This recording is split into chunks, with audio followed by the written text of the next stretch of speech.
Welcome to another episode of Systematic Geekology.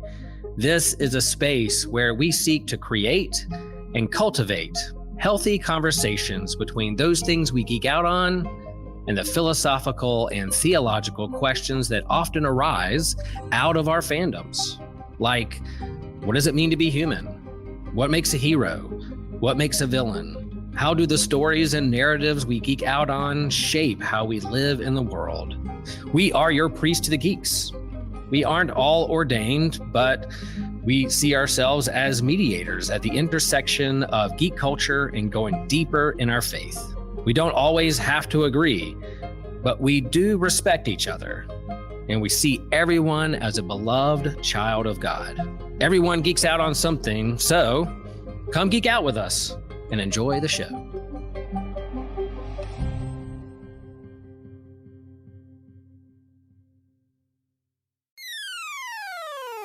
You're listening to an Anazao Ministries podcast.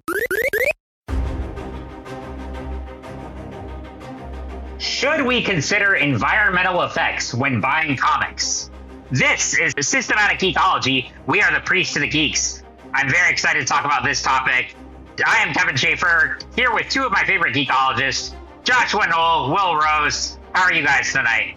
I'm great because I'm here with you guys. Yeah, it's a Friday night, and I'm here helping my mom down in Wilmington, but I got my spare mic, the Last Jedi mic, that Joshua gifted me with, some headphones, and I'm ready to geek out with you guys. I couldn't be with better people. I love that he paused to think, does this count as a gift? I know. The Last Jedi mic. I think it's a great gift. I love The Last Jedi. We've had that talk. You guys can go back and watch that. We can. I was saying, if you've not seen that episode, it is very quality. There's a playlist of each of us specifically in the show notes, and they could find that episode in any of our playlists. Nice. Yeah. I like it. Very cool. Awesome. Well, guys, before we get into the main topic, what have you been geeking out on lately? Will, we'll start with you. Yeah, in terms of comics, it's a good time to be a comic fan. Like my stack of comics this week were just some great comics. Number one on the top that I wanted to read, Justice League Unlimited, Mark Waid, Dan Mora. Dan Mora is... Man, I should have went first. Up there, one of my favorite artists currently in the game, in the biz. And Mark Waid, of course, with his DC knowledge. Great. And I have a good Mark Waid story at a Comic-Con at some point that we'll share a little time. My run-in with him is super I met him too. Awesome, dude. Yep. So I love that. And then everybody knows I'm a big time surfer. The new season of the World Surf League, which is kind of like NFL, NBA of World of Surfing, happens next week at Bonsai Pipeline in Hawaii. The new season starts. And one of my favorite surfers, Caitlin Simmers, the current women's world champ surfer, who is like 17, 18, maybe 19 years old. She's super rad. Just dropped a new video on YouTube called Blouse. Go out and watch it. She is pushing the limits in women's surfing. She's so good. She's so rad. Check that out. It's only about a 20-minute clip of her surfing, and she's awesome. So that is what I'm geeking out on these days. Awesome. Josh, I know Will stole one of yours, but any that or any other comics? Yeah. Justice League Unlimited is incredible. But since he listed a few, I'll just... I've also been for another secret collaboration project between Systematic Geekology and Whole Church Podcast. I've been reading the Alias comics. So I've been geeking out a little bit on the character Kilgrave and David Tennant, as always. And since you did a bunch, I'm going to do one more. Obviously, it's January 24th. This is actually, because of all the craziness in my life, probably later tonight, I'll finish all of the Kingdom Hearts games this year for the first time. And I think this is the longest it's ever taken me to finish all the Kingdom Hearts games in a year. 24 days. Wild. What have you been geeking out on, Kevin? I was going to say what your record is, but yeah. Yeah. I think 2 days. Well, okay. It depends when you count. If you only count after the third game came out, 2 days. If you count since forever, 1 day. I used to do it the very first day of the year I played when it was just Kingdom Hearts, Chain of Memories, Kingdom Hearts 2, and 358 by 2 and some of the other DS ones. I would do all that in like a day. But now that there's all these other games involved and in between games and Kingdom Hearts 3, it takes a little bit. Oh my gosh, Joshua, you're gonna have me drunk before the end of this thing. It's a drinking game. Every time it says Kingdom Hearts, I have to take a sip. You're gonna be wasted. Yeah, I'm sorry. God. I now, part of my Christmas presents was a Kingdom Hearts lanyard that I have on my keychain. So now it's just constantly on display because I have it hanging out in my pocket. So anytime someone's like, "Oh, what's that?" I'm like, "This is a great time. I get to geek out and talk about the greatest video game franchise of all time." Yeah. Well, you need to keep your mind sharp for this discussion. Yeah. This is a versus. This is a versus. You're supposed to be representing the other side, so I got to get him nice and wasted first, so I can win the debate. I'm doomed. It's not a real debate, for the record. Cue up C-3PO going, "We're doomed. We're doomed." Very tactical, Joshua.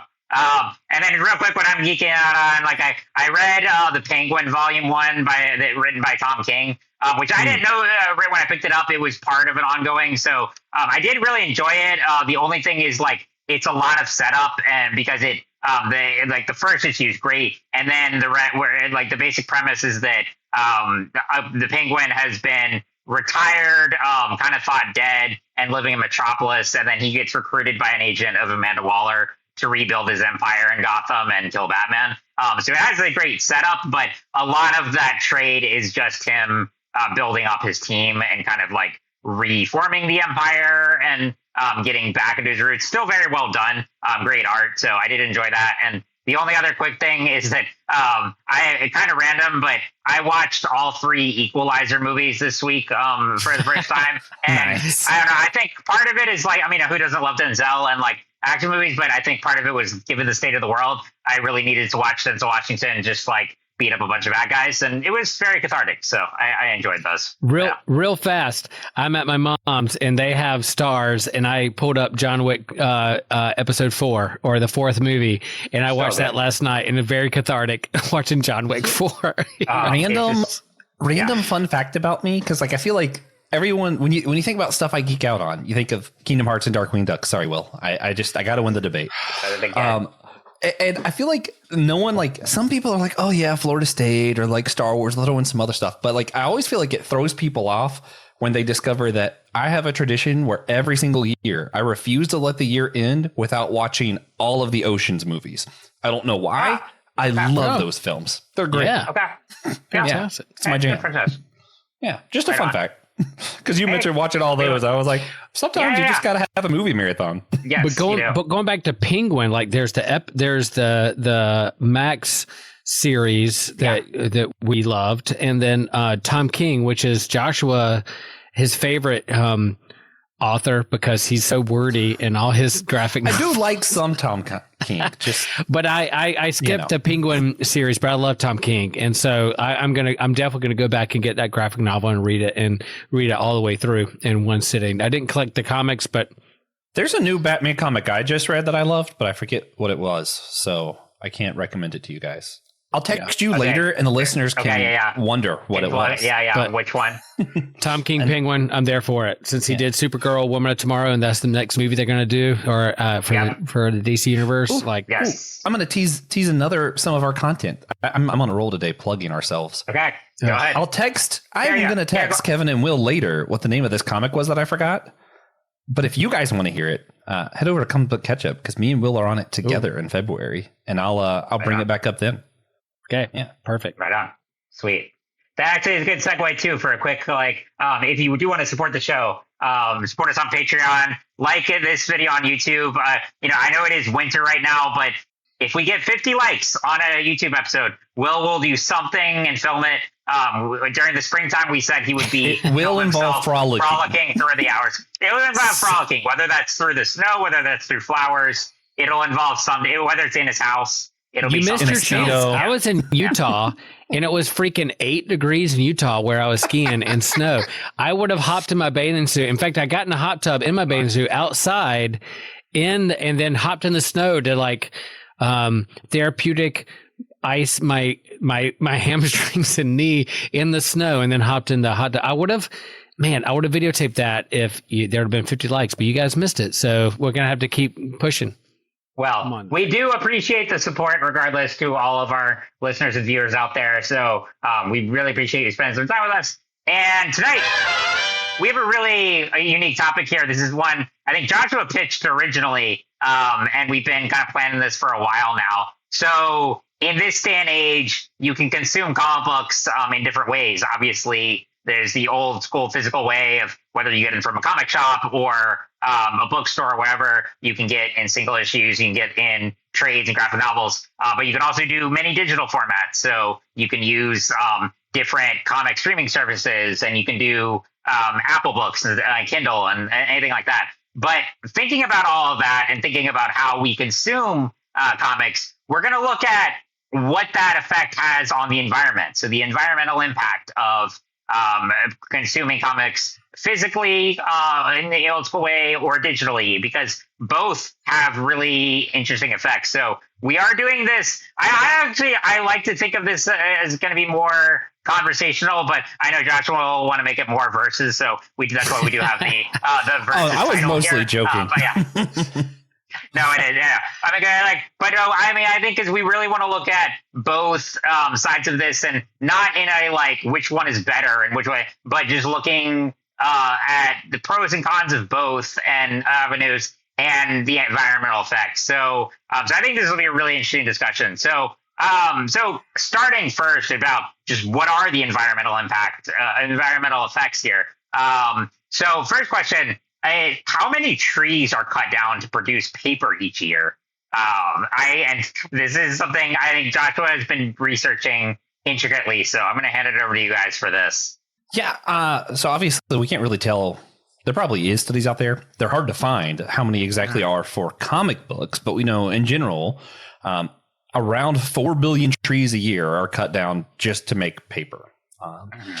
Most of the time, we don't replenish that. You can do your homework to see which published companies make sure that happens, because usually a published company isn't the one planting the trees, but they can be selective of where they get their paper. So some publishers will make sure that they're getting their paper from a source that's going to plant a tree for when they cut one down.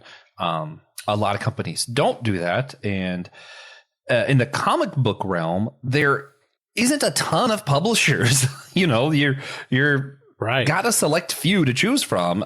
My understanding is none of them really go through the homework to make sure that they're getting theirs from sources that do this. So that is one concern. There's a lot of concerns. I'm going to be the negative Nancy of the episode. I have concerns on all sides.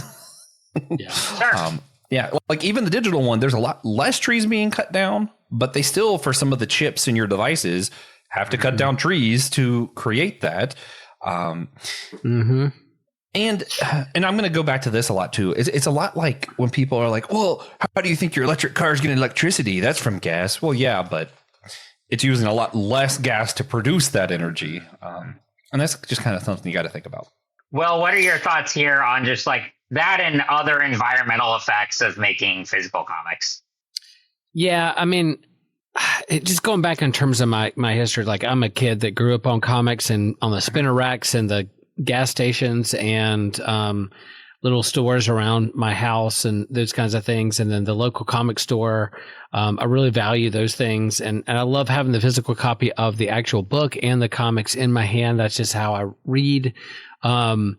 I don't want to say better, but yeah, I like to have that physical copy in my hand. But I do like digital comics and digital books for some avenues and some reasons. But and I don't know the nuance of the effect on the environment of a particular paper versus digital and the power that it uses in our devices with the chips and then the mining and the fossil fuels and all that goes into those kinds of things. I don't know the nuance. I'd be open to listen to those things and what's better for the environment. I will definitely say that I'm all for bettering our environment and not wanting to pile on the climate crisis that's already out there. So whatever I can do to improve those things, I will listen to the experts and the scientists that are a part of those things.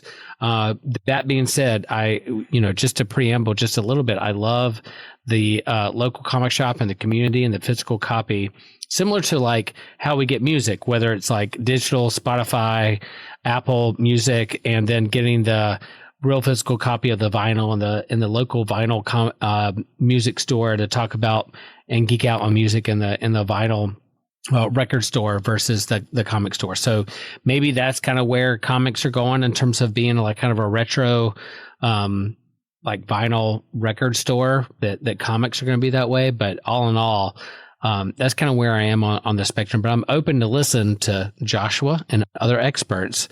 What's better for the environment, for me to get digital or to have the physical copy? I've definitely tried to slim back the pull list, just my own like bank account of what I'm buying for the rising cost of physical comics. But I'm open to digital comics and what that means. Yeah. I think we're going to get to a little bit later the direction we think comics are going and what role that plays in the conversation. But I wanted to pull this up really quick. I had it a little bit later on in the slides, but I think it's important. Some of what Will's getting at here too. I think overall, digital comics are going to be a lot better for the environment, digital books in general. But if you look at Amazon specifically, which is where a lot of us are, we're going through Kindle, we're using our Kindle app with our comics, its carbon footprint has increased every year for 4 years. So I don't think anyone should be under the impression that, oh, I got this Kindle and now I'm better for the environment. Well, the Kindle itself might be, but you're supporting Amazon, who is destroying the environment. So that's also an important part of the conversation. Your local comic book shop owner isn't out there wrecking entire, mountainsides and trees for resources. They're just running a comic book shop. Amazon, on the other hand, I think from my understanding, Google, so if you use like a Google tablet, which I don't, just full transparency, or Apple, if you're like, even if you're using your phone, they don't have the same problem that Amazon does. You can't see this chart very well. The big number is Amazon, and like those little ones further down, that's like every other digital source. Amazon is way worse than the other in this particular. Trying to figure out what the greater impact can I personally do in this, because I will pull up Marvel Unlimited to read back issues. Current pull list to stay current with a couple of the main comics that I like to pull. I'll get in my local comic shop and support my local comick shop for that. But in terms of like, hey, Ryan Dose is like, hey, you should check out Thor 219 when Jack and Lee were doing this thing. I'm not going to go run to the back issues and hunt them down or buy it off eBay. I'm going to look on Marvel Unlimited and see what that issue is all about. So going to back issues and looking and referencing those things, I'll go digital for that on my phone rather than that kind of stuff. So that's kind of where I am with digital and physical, and I'm all ears to how to help our environment. But those stats of like whether it's Amazon, because I'm going to buy my books at my local bookstore, Flyleaf Books in Chapel Hill, rather than trying to buy it on Amazon.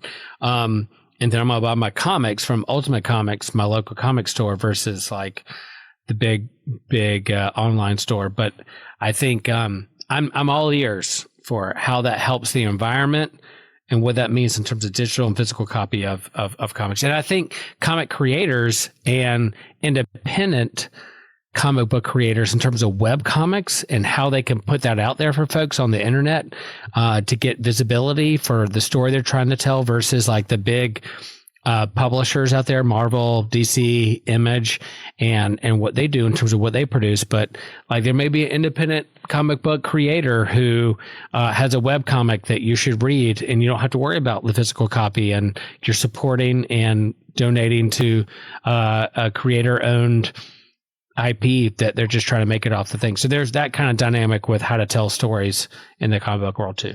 And Will, building off that, kind of where I am on this, because like I'm sort of in between too, because I love physical media. I love like also going to shops and doing it, but from an accessibility standpoint, it's a lot harder for me to read the physical books these days in comics. And so I do read a lot digitally. And Joshua, I'm glad you said this, because I don't like Amazon. I don't use a Kindle and stuff. I read mainly on my laptop. And for comics, I have better luck getting on Apple. I use like the Apple Books app there to get a lot of my comics, and I use Kobo for a lot of just like prose books and stuff. So but like I do kind of a mix, and so for books that I want to keep going, and some of the smaller ones, even if I don't physically read them, I'll go ahead and collect those physically to keep those going, to support them and to support the shop. And then I read a lot, like a lot of DC and Marvel I'll read digitally. But yeah, and I mean, one of the other things about Amazon is that they bought Comixology a few years ago and absolutely ruined it, because not only, sad. Oh my gosh, because like not only is it just like bad, but like it's terribly inaccessible. You can't get it on a desktop. And it just looks awful. So they single-handedly destroyed it. So yes, I'm all for ranting against Amazon. Even though like I'm quite guilty of using it, having Amazon Prime or not, but I also, when even like ordering online, like I order through Barnes and Noble or through a local bookstore or whatever, and that's it would be a much better option there. I also want to bring up too another one to think about in terms of a digital avenue that supports both creators and charities is Humble Bundle, which I know I've brought up on the show before. That's where I've gotten a lot of books through there. A lot of indie publishers use it, and it's really cool because you can pay a very small price for literally hundreds of comics on there, and you're supporting charities while you're doing it. So I like avenues like that where it's not all just supporting a big corporation. Yeah, and I know we were going to get to other reasons later on, other than just the ecology stuff, but we're all, I think we're all in the same camp of like a little bit of both, and probably to different degrees. For me, the closest comic book shop is over an hour away, so it's kind of like I'm pretty limited in my options here. But I actually have 2 Kindles. I don't love Amazon, but I do know that it's cheaper, and honestly, a lot of their products are better. I'm hoping some of the other ones do get better. A lot of this for me goes to a show that Will and I like. I don't know if Kevin likes or not. We'll find out. The Good Place. Good Place. I love The Good Place because that last season, or maybe it's the second to last, there's a character that they meet who's doing all this stuff because, hey, if I use this water, technically it's coming from this city, and this city supports, it's like all this weird stuff where it's like any little thing I do is technically contributing in a negative way. And that's where they find out that all points are counting as bad place points for everyone. and that's the thing, like you could get in your head and stress out so much. Mm-hmm. One of my favorite moments in The Good Place is when Maya Rudolph goes to Earth for like a minute there, and she comes back. She's like, "Okay, I give up. There's no way to be like completely moral on there. Everything is like contradictory and stuff like that." So I was like, that was great. So it is. There's not really a perfect way of, if we were to boycott every company that has immoral practices or anything, then we wouldn't be using like anything. It's a tough balance. Yeah. And I do think there's a way to tell, like sometimes there's clearly, this is worse than this. Yes. Everyone here will agree. Donald Trump is worse than any other politician, at least in America. It's one of those where like sometimes there is clearly like this is worse, but that doesn't make the other thing better, and then there's sometimes, and I think this is probably one of those times where it's legitimately difficult to tell what is worse, what is better. You got to make the best choice you can. And that's where I keep leaning into this Christian Taoism, or Taoist Christian is probably how I should say it, because I'm more Christian than Taoist. But like that whole thing that Lao Tzu focuses on of just emptying yourself, and the way is clear. And I think sometimes you got to do that. You can't just stress out on, okay, well, if I do this, I'm supporting Amazon, but if I do this, I'm killing trees. And if I do this, I'm just like chill out a little bit. Be human. Do the best you can. Lean into what is good. And if you got it wrong, you got it wrong. I think it's more important what is your spirit about it. If you're just, I don't give a crap, this is easier for me, so I'm going to do it, that's probably wrong. But if you're doing like, this is the best I can do, and I'm just going to go with this. Cool. Real fast in terms of The Good Place, like that episode with Doug obsessing over certain things, I was like, whoever wrote this show, maybe has a little inclination of kind of Lutheranism and like works righteousness and grace when it comes to that. And like friend of the show, Aaron Simmons talks about he can maybe connect us with a philosopher who helped write for the Good Place. I'm planning this in May. I think part of that understanding of wrestling with what I can do and what I can't do, and then what grace is involved, I think is a part of that. As your resident Lutheran minister who talks about grace and unconditional grace, there's so much we can do in response to God's love and grace in our lives. But then, like the works righteousness and being obsessed with doing so much good or not doing enough. I think that was the angst of Martin Luther back in the day of trying to figure that out and trying to do everything he could to be worthy at the feet of God or the divinity, and but yet leaning into like unconditional grace, that like I can do all that I can, but it's all going to come down to God's grace rather than what I do. So all of this is spoken with a word of grace. Like we're going to do the best we can, knowing that we're flawed human creatures, and we're going to have to extend some grace in all of this when it comes to how we navigate the world and what we purchase or invest or divest into. Yeah. And if anyone has ever doubted God's grace, just know that we live in a world where I can argue with and discuss what method we're going to use to read comics with my pastor on the internet. That's not a sentence I ever thought I would hear myself say, and I just had to say it. Yeah, it's what I love about the show. We can have these conversations, but yeah. Mm-hmm. Yeah. That's why we do. Well, Hey guys, Christian here. Have you ever wondered why you should become a patron? Well, let me help you out. Because if you become a patron, what you can do is have live access to our YouTube exclusives like Comic Book Ketchup, Drinks with Teachers, Manga Mustard, and a companion series that go along with our annual theme. You can be there live, commenting with us. We really want you there. You also get access to exclusive merch. We have t-shirts, mugs, handbags, long sleeve shirts, all over the place for you, for your help in helping us. Also, we have extra bonus questions for you to look at. We have 4 to 8 times a month doing that. We have exclusive Discord channels for you, discounts at our store, access to any future D&D campaigns, and you can easily access all the patron content through our Spotify page at the top where it says exclusive content for subscribers.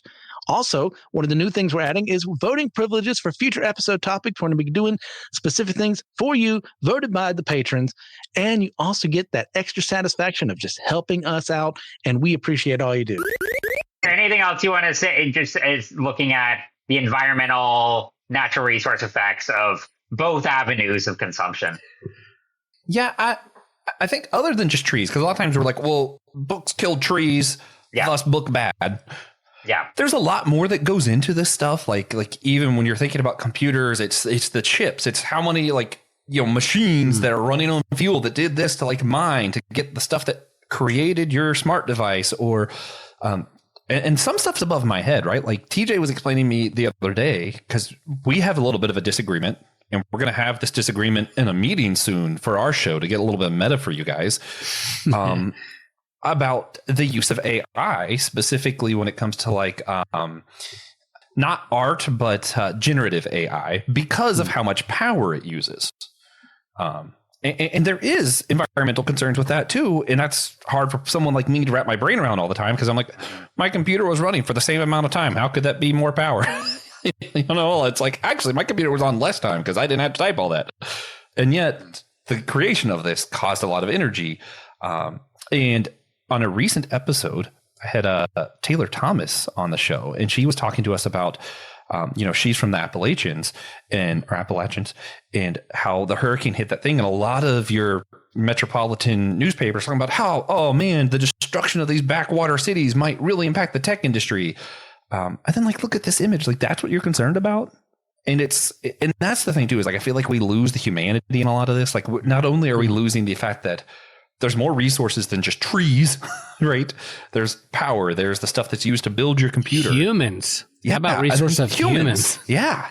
And I think all this is real cost. And I think my big takeaway is I think it actually might depend how much you read. If you read as many books as I do, I truly think that I justify the use of my Kindles, because otherwise, not only would I be killing a lot of trees, I don't have enough space in my house for the amount of books that I read.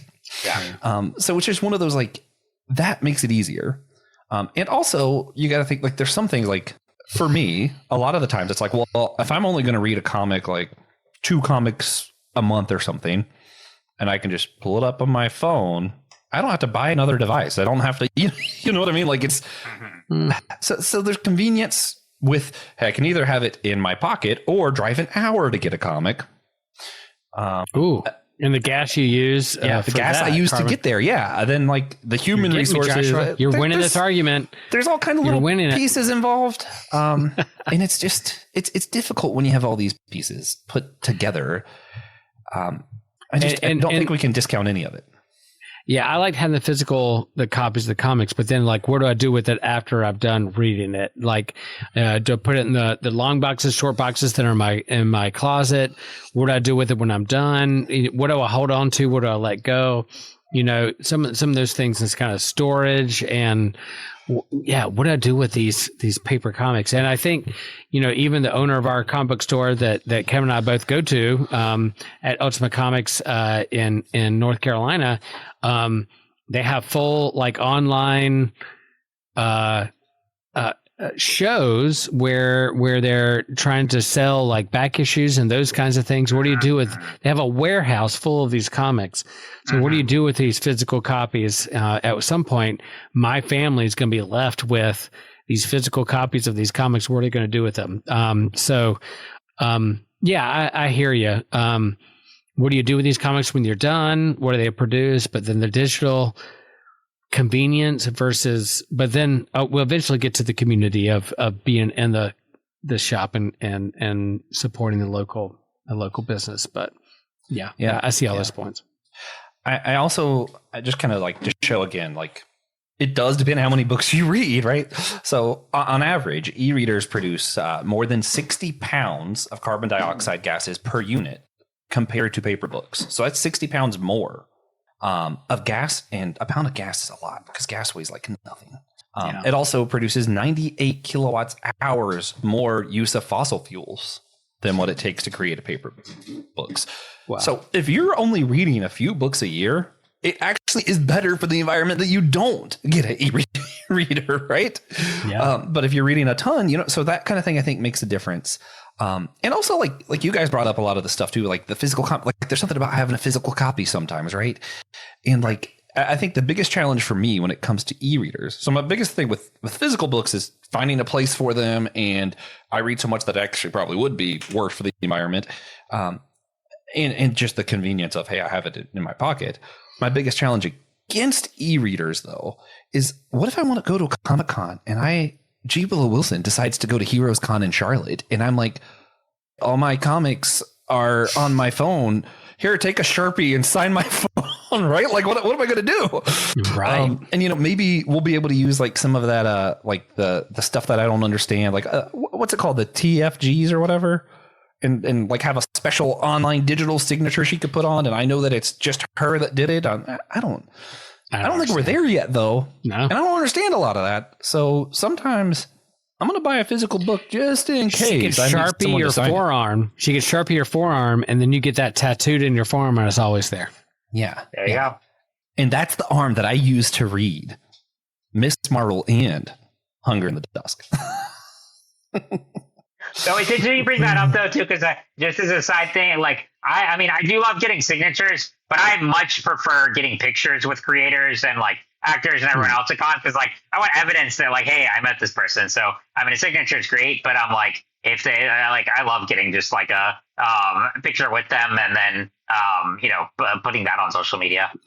Oh, yeah. That's one of my favorite pictures that I'm having a hard time finding. Will might actually have it. I don't know. When we went to Heroes Con and I met Scotty Young, I got to share a really fun story with him in person, because I was picking up his Rocket and Groot comics while they were releasing back in 2016. Then I got hit by a truck, and my memory was all messed up and I couldn't remember. And it was that same year that I met him that I finally remembered them, read them, did a podcast with Will about Rocket and Groot. And then I met Scotty Young. I got to tell him, hey, man, that moment for me where I finally got to finish your series, it was a really healing and powerful moment for me. And like, I got to share this moment with him and talk to him. And he was like, man, that means so much. And yeah, so that cool. picture, I that forgot picture about goes that a long story. way. That's so good. Yeah. And having a physical book to have signed there would have been awesome, but I forgot. No, you got that memory though. So I got the picture. Yeah, exactly. Great. Yeah. Well, I think that is a nice segue into getting into like the community aspect, which I think here there is an element of community, both obviously in physical elements of like going to comic shop, going to cons, but also there's avenues for digital communities as well. So let's just talk about that. Like okay, so Joshua, that's a great story. Well, what about you? I mean, obviously you go to the shop all the time, but like, what are some of your like favorite con memories, going to the shop, etc.? I've got a few of mine as well. Yeah, for those listening on the pod, but then on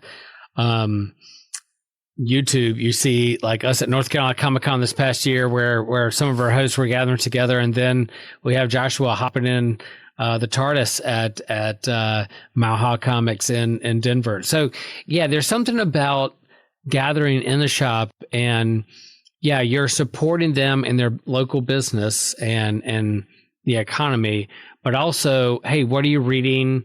What are you geeking out on? What story is inspiring you? What do you like? What do you don't like in comics? What are you really excited about that's coming out? What's new that week? So there's that person-to-person, face-to-face, human-to-human contact of sharing those stories. So yeah, that happened at Comic-Cons where you meet the actual creator and author and artist of the particular thing that you're geeking out on, but there's also the local shop that you hop in each week. I'm a Wednesday warrior. I go in every Wednesday. If not Wednesday, it's probably Thursday or Friday to pick up my pull. I'm not a person who waits weeks and weeks to grab the comics out of my pull. I'm there every week because I want to connect with them. I want to see what's coming out, and I want to read the comics before the next week comes out. So that's kind of where I am in my weekly geek out. I don't spend a ton of money on clothes or other extravagant things. Like I tell my wife, is like, yeah, there could be worse things. It could be boats and midlife crisis that I spend or cars that I spend my money on. But no, it's a $20 a week, $30 a week on comics just to connect with folks and see with these stories that I love to geek out on. So that's kind of where I am. I as a community, it's the people, it's the employees that I really love. And then going to the annual Comic Cons to meet the people behind the stories that I'm geeking out on. So, yeah, I'm all about, even if I slim down my pull list because I can't afford it, there will be a few comics here and there that I'll have at the local comic shop that I'll always buy and get. Yeah. Oh, that's great. And then as a story of mine, because I've been to plenty of conventions and shops through the years, but I remember my parents and I were going to New York back in 2018 for a trip, and like we saw Hamilton. It was great. Like we had a great time, but like I asked if we could stop in New Jersey on the way to go to Jay and Silent Bob's Secret Stash. And Nice. So my mom posted a picture. She's like, yeah, we stopped in Jersey to visit a comic shop, but like, and I tried to explain the significance. They were super nice about it. Like they let me say, and as soon as I got in there, 3 of the guys from Comic Book Men were all there. So, so I got to meet. So I met Ming, Walt, and Mike all that day. Brian was the only one not there, and then I met Kevin Smith years later. So it was pretty cool. But it was, I mean, going to like in that case, a store where this long-running pop culture reality show was filmed was really cool, and getting to like meet them in person and just they were just like normal geeks like the rest of us. And so going there, then meeting Kevin later on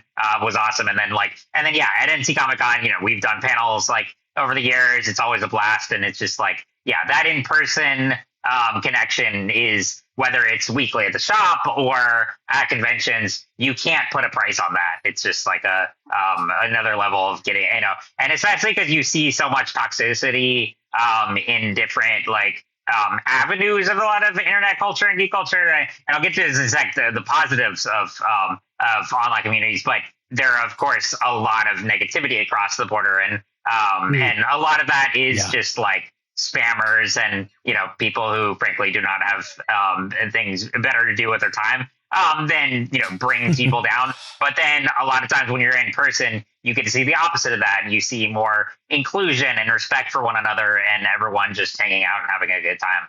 Yeah. It's challenging, and I'm going to apply this to church too, because I'm not only am I like, I'm not just an introvert. I have sometimes I get like crippling social anxiety. I used to actually get like nauseous and would even vomit sometimes just because of like people freak me out, which sucks for someone who loves church. I love people. I love going to Disney. It's just like the crowds, the people is like, oh. Even just to be honest, like when we went to Mile High Comics, there wasn't a lot of people, but it felt so big that it kind of overwhelming for me. Mm-hmm. So sometimes it's the smaller comic book shops I can do. The bigger ones, I'm like, and then it depends how crowded it is. I like to go when I know it's not super crowded, but there'll be some people.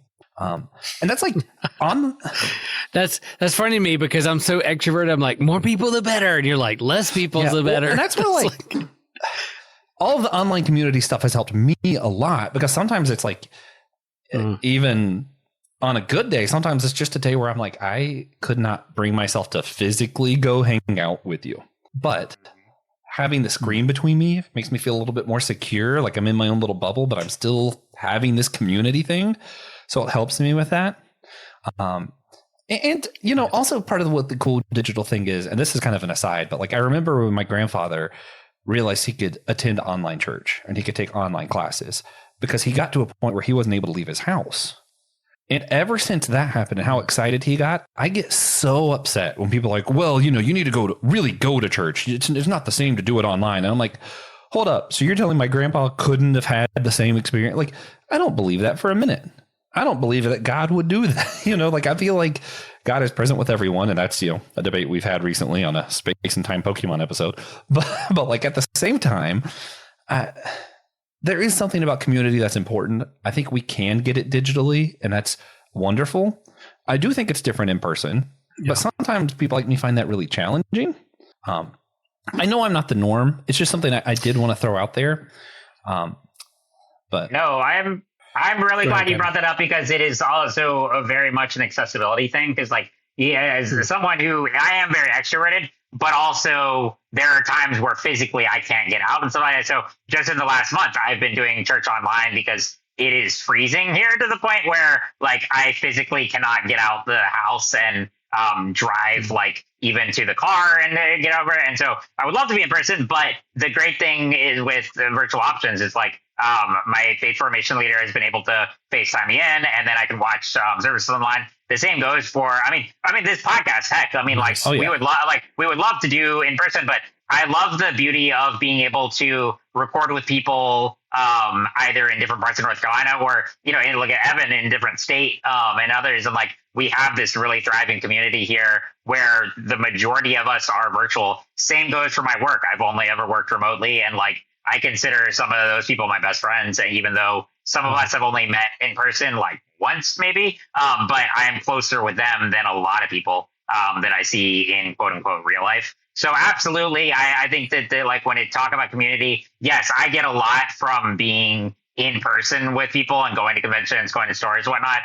But there is also a strong case for digital communities. There's no need to shame people who prefer that over a big crowded space. I don't like one does not really negate the other. I think it's just as long as you have community in your life with people who support you and lift you up, I think that's what's important. There in this day and age, there are different avenues of how we can go about that, and we can definitely use technology to our benefits and for the purposes of community.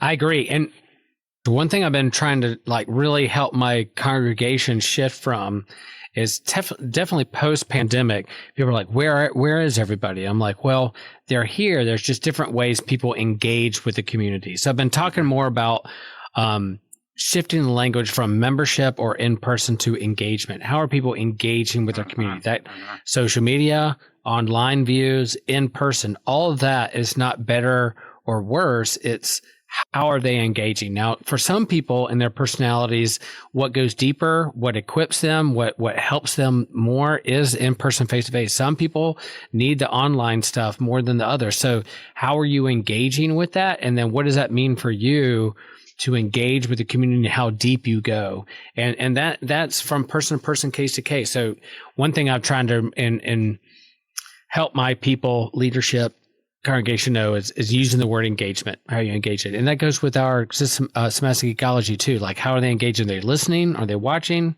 Are they liking a Instagram post? Are they chiming in the comments? Engage with us so that we can engage with you. And there's deeper relationships and community that can go further or deeper when it comes to like how far you engage with whatever community you want to be. Insert Facebook plug or Discord plug here.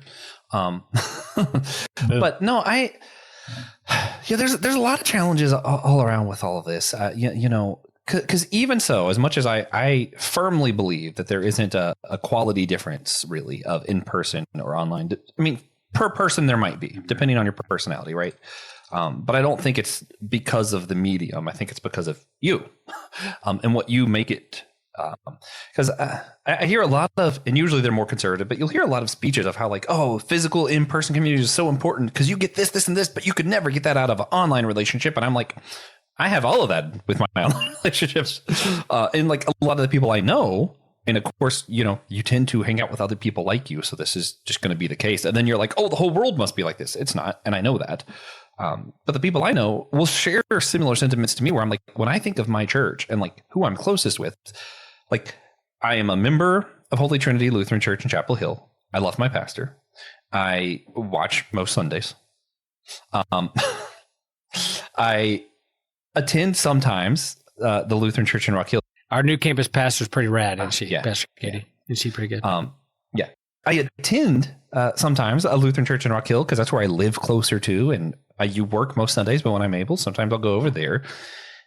But when I think of like my community, the people I consider like if you use the term faith community, I'm like, well, I'm far more likely to text Ryan Does, Christian Ashley, Brandon Knight to tell them, hey, here's how I'm feeling right now, than I am, insert random other person who sits next to me in the pew. So to me, because of my personality, that's just like, that's how I build community. And most of these people I've seen in person less than 10 times.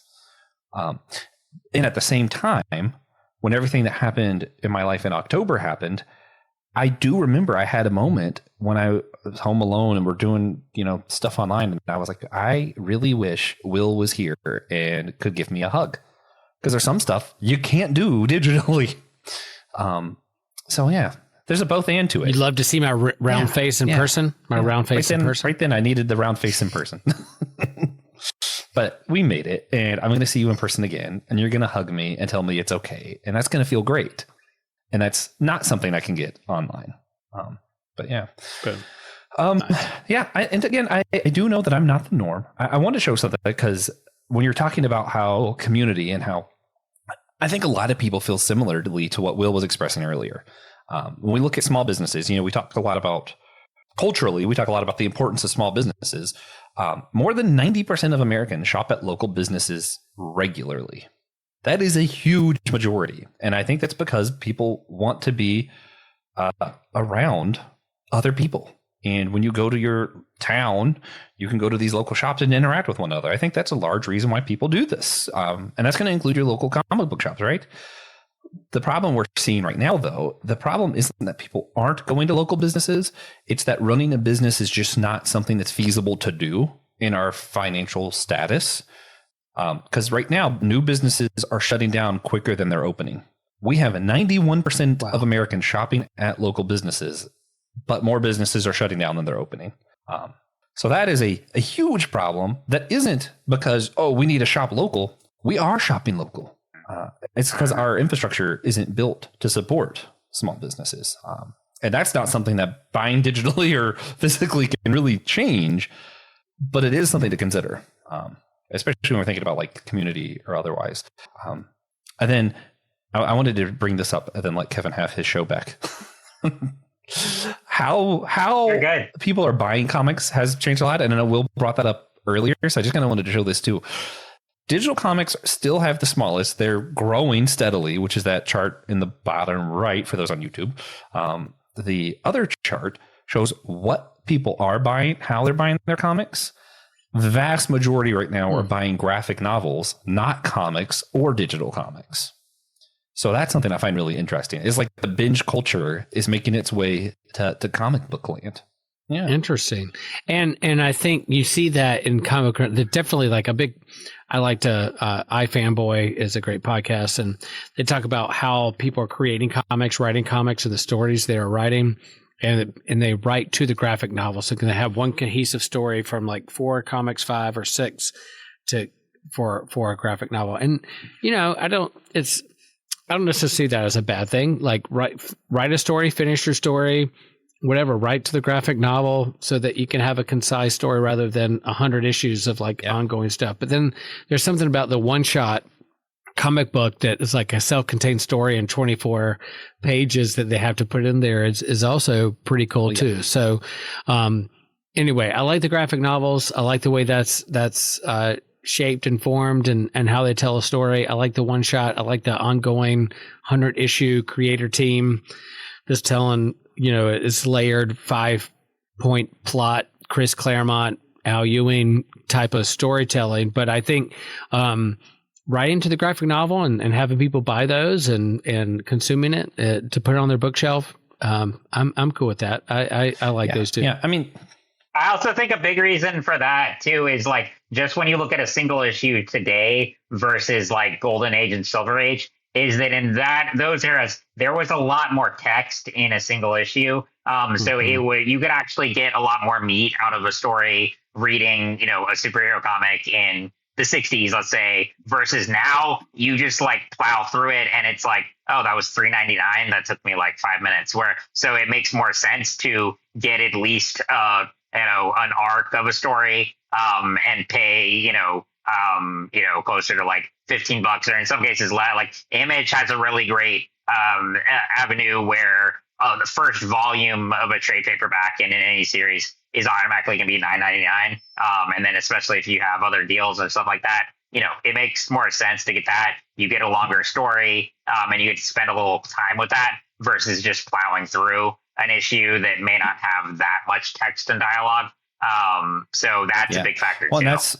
And I'll add, like, sometimes creator teams feel like they only have 6 or 8 issues to write a comic. So they have to feel like they have to totally revamp and reboot or recon an entire character to say like, oh, this, you've never seen a character like this before. This is going to change the industry just for their like 1 6-issue graphic novel. It's like, no, just tell a story. You don't have to change the industry or be a top 10 graphic novel of all time. Don't try to swing for the fences. Just tell the story you want to tell. So I think graphic novels are cool, and I'm glad that people can tell their self-contained stories. But I also think like the overreaching or overswinging for like an Alan Moore-esque Watchmen game changer kind of story. I'm like, you don't have to do that every single story arc. That's going to change the business or change the character. Or, oh my gosh, we're going to kill Alfred and he's going to be dead forever. Like, so why did you do that? But anyway, that's just my issues coming up. And I think this is very similar to what Kevin and Evan were talking about on What's News recently. I think a lot of times it depends on the artist, right? But for me, my favorite Spider-Man stories tend to be those little one-shots, right? So I like the little comic for that. Yeah. I even remember thinking like Symbol of Truth. It was a continuing story, the Captain America Symbol of Truth that came out a few years ago. But it's one that I couldn't imagine reading all at once. Like I needed it like issue by issue. Ice Cream Man's another one that's like issue by issue is a way to go. Reading that as a graphic novel would be bad for your mental health, I think. But then you have ones like Middle West, Scotty Young, like I mentioned him before. He's like one of my top 2 favorite writers.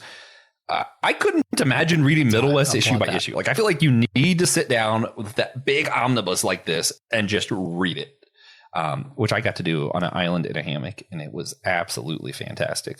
Yeah, it was. I remember that. Yep. Yeah. But there's different. I think looking at the discussion as a whole, I know we're going to focus on the environmental aspect, but just the manner we consume comics, the way the industry is changing, all of these factors come into play. So I guess we've covered a lot of points here. I guess just kind of wrapping up here a little bit. What are just some because we looked at, I think, about the pros of both, but looking at all that, I guess, do you think it's better is there a way to have a balance between the two means of consumption and that be beneficial for both, environmental effects and then also, like we were talking about, supporting friends, creators, local businesses? What does that look like in your minds? Good question. Yeah. So I do think that some writers write better to specific ones, right? Like that Nightwing issue. I don't remember. Like that was Tom King, right? What issue is that? Good. Do you know? No, Tom Taylor. It's Tom Taylor. And man, I forgot the artist, but he's this one digital though. Bruno. I think it was Bruno something. Let me look up. Yep. My favorite thing reading this as a digital comic though was you pull it up, you double tap so you can do panel by panel and you like swipe, and like the way it's drawn makes you feel fast paced, and then like actually doing the action made me like I felt like I was running through the city, and I'm like, that was made like that was made with this format in mind, and it enhanced it. Another one, Mike Mignola, he does a wonderful job with the Hellboy comics. Like when you're sliding through panels where it's like all of a sudden we're going to go to a half page. So you're going through panel by panel, reading a normal story. And all of a sudden the monster's actually going to just leap out at you right here. And you're like, what? Yes. So some of the writers, without anything else in mind, just how you're going to enjoy it. Some of them make it where it's a really pleasurable experience to do it digitally. Some of them are really good artists. And it's just better to have that book, The Nightwing artist is Bruno Redondo. I just looked it up. An Eisner Award-winning, the Eisners are the Oscars for comics. So Eisner Award-winning thing. And Tom Taylor made me love Nightwing in a way that he's one of my favorite characters of all time. God, it's so good because of Tom Taylor. Yeah. But and it's like, how do you consume these stories that you love? They're not going away. People are going to continue to write and create stories with words and pictures. We've been doing it since cave drawings, right? And iconography. It's going to happen. It's not going away. It's never going away. But in terms of how you consume it and then being intentional, how you consume that with your local or digital is similar how we do our faith, in terms of like, how do we engage with community? How do we do our own personal interior work by reading a book on our own by ourselves, and then engage with community the same way in these geek communities. And how we engage comics is the same way we do with our faith and other things. Like how are we going to be intentional and educate ourselves and how this helps the environment, but also what edifies the community and the greater good for those relationships that we're entrusted with. So you'd think they're just comics and funny books and but no, there's intentionality about the communities we engage with and how it affects us internally and externally. So anyway, it's a deeper question, and glad that we're having this and there to promote it and engage with it with others. Yeah, I think for me, the way I go about it, amen to everything my pastor said. But also it depends on when and where I'm reading, what reason for it. Like I said, if it's a book that I'm like, I'm going to want to get this signed one day, obviously I'm going to get a physical copy, if it's something that I'm just picking up because I enjoy the story and I don't particularly have an attachment to the writer or anything. Like right now, I love Justice League Unlimited. I have no need to have those signed personally. And I'm not going to drive an hour once a month to find my comic book shop, So I'm like, hey, I'm fine just having this automatically download on my phone. I wake up early Thursday morning and go, oh, heck yeah, flip through. It's a great time. But if I also, during the summer, I buy a lot more physical because I'm like, I'm going to go to the pool. I'm going to read comics by the pool. And right now, the glare is so bad. Like, I got to have a physical book unless you get like the paper soft, color soft Kindle or whatever, which apparently makes all the coloring look green. And I'm like, well, I kind of don't want that either. So I'm just going to buy a book and go to the pool. Or you meet Dan Moore or Mark Waid at Heroes Con or something like that. And I'm going to get you Justice League Unlimited #3 with the full spread Swamp Thing that Dan Moore just drew. And you're like, That's the best Swamp Thing I've ever seen. Probably have to remind me in my of life. though, 'cause Then, yeah, I will. And then they're going to go get that page signed. that by would be really Dan. cool. Though. That is. So I'll get. Yeah. Dan Moore. We love Yeah, you know, it just kind of depends what you're doing for. I think be mindful. If you're just filling up a lot of space with paper books, you probably could help the environment a little bit if you found some that you didn't mind getting electric, you know, ebook version of. But, you know, if you're trying to get stuff signed, you don't read that much, especially if you don't read that much, it really is better for the environment to just get a book at that point. So, I don't know. There's definitely a both and. There's good and bad of each side of this, I think. And read responsibly. Yeah. Collect responsibly. There collect we go. responsibly. We need a shirt that says that, though. That's good. I love that. Read and collect responsibly. Yeah. Responsibly. I like it. Yep. Very cool. Yeah, no, I just echo a lot of your thoughts there too. And I think there's definitely a balance to be had, and but it is definitely when you can, you know, support creators, support local businesses. And like we said too, there's different ways of having community. I think community is fundamental to just our existence, whether you're introverted or extroverted. And so community does not necessarily mean gathering in a huge crowd of people. You can have deep, intimate connections with people online that may be even better than a crowd of people. But then if you are inclined to go to conventions, go, because they are a great time. So it's, I think, it's being nuanced and looking at these things from a multifaceted perspective. One more quick word, because if you're like me and crowds freak you out, small groups isn't just a church thing. Even though, you know, Will did start, maybe he wants to talk about God Loves Geeks, and that's kind of what started our whole show. But also, one of the things that's cool on regular ebooks that I haven't seen translated to comics yet that I would love to see, if you're like on Kindle, or I think Google Books does this as well. If a certain line is highlighted a lot, it'll let you know. So you have a little bit of community with that. And I think it would be cool if you also could have like your inner group, like, hey, 3 of your friends liked this passage. You're like, oh, that's kind of cool. Let me text Will and say, hey, why did you like that? You know, like some of that interaction with the books is really cool that you can do digitally and it be automated. I haven't seen that translated to comics yet. It'd be kind of cool if I was reading my comic and it was like Ryan Doe's liked this panel, and I'm like, yo, Ryan, I saw that. You know, that'd be really cool. It'd be nice. Yeah.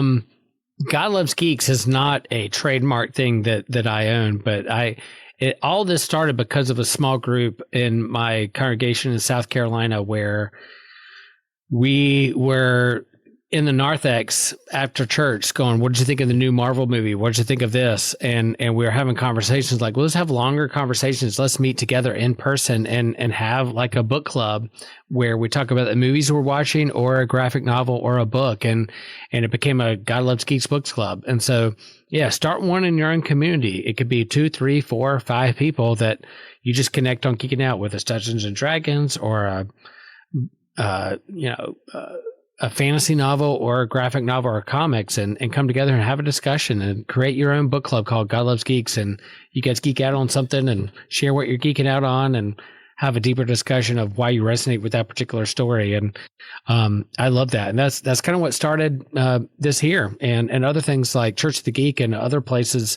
There's lots of things out there where people are geeking out on things, and how do you connect and create community around that and friendships? The best thing is if you got 3 of you, then maybe one person collected all the single issues physical copy, then one person did all the digital ones, and then the other one has the graphic novel, and you can bring them all together and coexist. Yeah. Oh, sweet. Well, guys, this has been great. Just wrapping up, do you have a recommendation you want to share either related to this topic or something else entirely? I have also been rereading the current run of Swamp Thing. I've just discovered I love Swamp Thing just as a character. I assumed he was just going to be the same thing as like Man Thing from Marvel. He kind of is, but the character, wildly different, way better. Yeah, so I just recommend Swamp Thing, the character. Have you read Alan Moore's run? Read Alan Moore's. No. I think you need to do this, Joshua. I got to catch up on that this homework. First, there's so much to read. Then go to Alan Moore. Then go All to right, Alan all right. Moore's run on Swamp Thing, Okay, and I you'll got you. yeah. Oh, yeah. And I will say that Swamp Thing just showed up in Justice League Unlimited that we're just talking about reading with Mark Waid and Dan Mora. So him showing up at the last 3 pages of the current run on Justice League Unlimited is pretty good. So I hope they keep running with that. Yeah, I guess those are my recommendations. There's a bunch of comics that I'm reading. If you like the latest Loki series on Disney Plus and the TVA, the Time Variant, there's a new comic TVA that is running, and issue 2 just came out this past week, and I'm reading. So if you like that in the Disney Plus streaming series, there's a graphic novel or / comic coming out with TVA. It's going to be a lot of fun. Nice. And I'll recommend actually a website. One of my favorite geek websites is Den of Geek, which was, I think they started out in the UK and they have contributors kind of all over. But it's one of my favorites because I really like the thought they put into their articles, and a lot of them are more essay and feature oriented, and it's not clickbait. And they, in addition to the website, obviously, which is free, they also have a quarterly magazine that you can subscribe to, so you get copies of that. And in every issue, they highlight a different comic shop or a different geek and business and stuff, which is really cool. So they always have a feature on that. So I really love supporting them. They have a really great team of writers and digital media people there, and the magazines are always really gorgeous. So I like the just kind of community aspect that they have there as well. I'm going to cheat and add one more recommendation, because Will reminded me something earlier about how some artists are releasing stuff just directly online for you to do. And this is like a vague recommendation, but a lot of why manhwa is starting to catch on and not just manga is because artists are able to do this where they're online releasing a page at a time or a page or 2 at a time. And we're getting some pretty cool stories that I haven't been reading myself, but I get to hear TJ and them talk about because people have been reading manhwa online. So you guys keep doing that so I can hear other people tell me what the story was. Nice. I love it. Sweet. Well, guys, this has been a very fun way to spend a Friday night. I enjoyed this discussion thoroughly. So, if you, I want to thank, again, all of our listeners and viewers out there. Please like us on YouTube, subscribe. You can also support us on Patreon, connect with us on Discord. We are all over. So, and leave us a review. It always really helps, and we appreciate your support. And remember, we are all a chosen people, a geekdom of priests.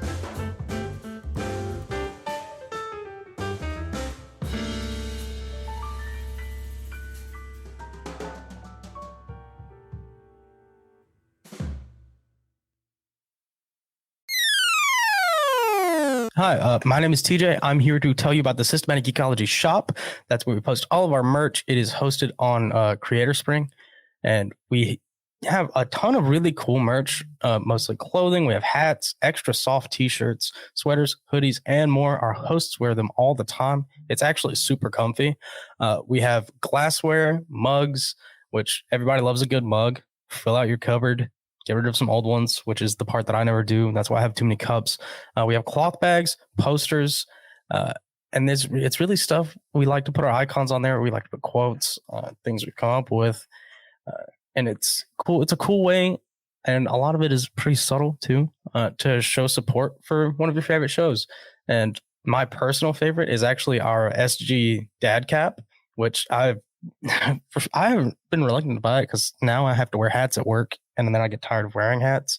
But it's really cool. It's really understated. It is our logo right here, and then it says Systematic Geekology on the back. It's great. It's a really good hat. We have a few of them floating around.